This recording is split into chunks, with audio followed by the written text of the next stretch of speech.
Hey folks, this is Jake Davis with an on-the-fly review for you, and today I'm talking about Nuremberg, released, I think just came out, directed by James Vanderbilt, and starring Russell Crowe, Rami Malek, Michael Fassbender, and Richard E. Grant.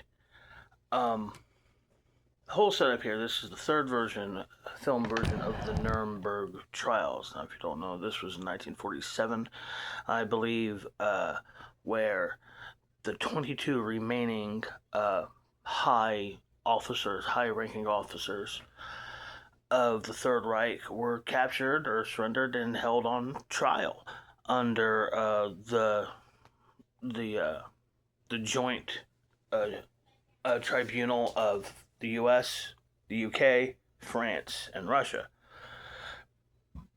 Now, like I said, there's a 1961 film, Judgment at Nuremberg, which won an Oscar for Best Actor, Maximilian Schell. And there's a 2000 TV movie miniseries starring Alec Baldwin and Brian Cox as the subject of this movie. This movie really focuses, I guess it's based on a book called The Nazi and His Psychiatrist, something like that. And it's about focus here on Hermann Goering, and who was basically second in command. And,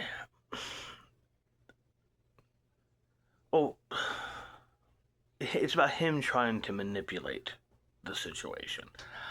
Now, let's start off on what I didn't like about this movie.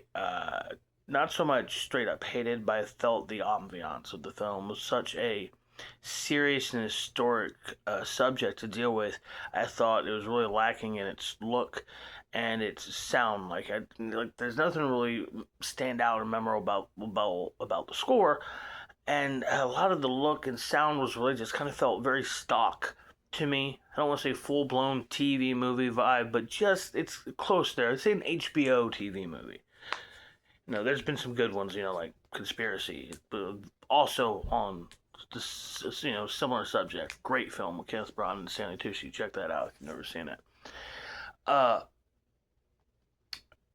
And Rami Malek, it's just not a guy I can get enthusiastic about.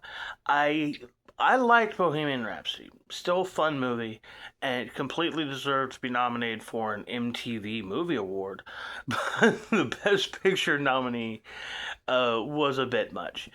I don't mind him winning Best Actor just because at least that means Christian Bale didn't win it for Dick Cheney, which I thought was just as an obnoxious, overbearing, and silly performance. Now, what's great about this movie, and really the reason to watch this movie, is Russell Crowe as Hermann Goering. A mesmerizing performance. Commands the screen, reminding me, watching this movie, oh yeah, this guy was a movie star at one time, wasn't he? What happened? He's gotten old, doesn't get the same kind of offers, but at least this is a damn sight better than Kraven the Hunter and the Tom Cruise Mummy movie. And the Pope's Exorcist, whatever that was so stupid. But he was amazing in this. I mean, we meet him during his surrender. So from jump, his days are numbered.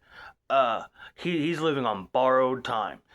But he plays it with such bravado and presence, and at times just chilling amounts of charm.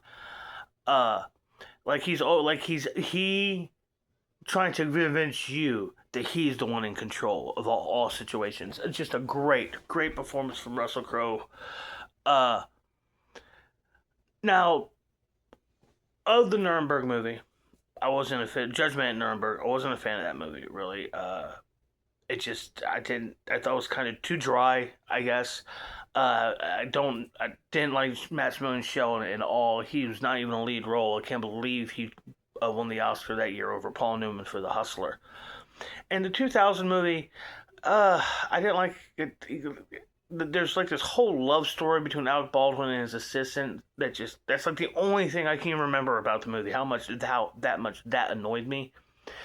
Now this movie, I just kind of felt that focusing on Goering and his relationship with the psychiatrist felt like there was a lot of story, a lot of characters that weren't explored at all.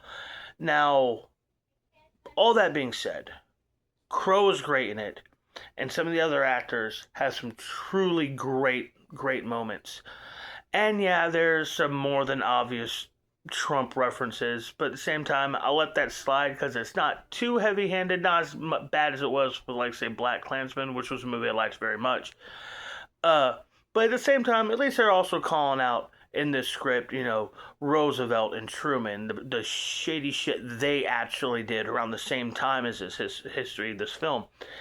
So I'm recommending this movie. I'm recommending Nuremberg 3.5 stars. I thought it was a very powerful movie, even if it has some very obvious mechanical flaws. I'm Jake Davis, and I'll catch you on the fly.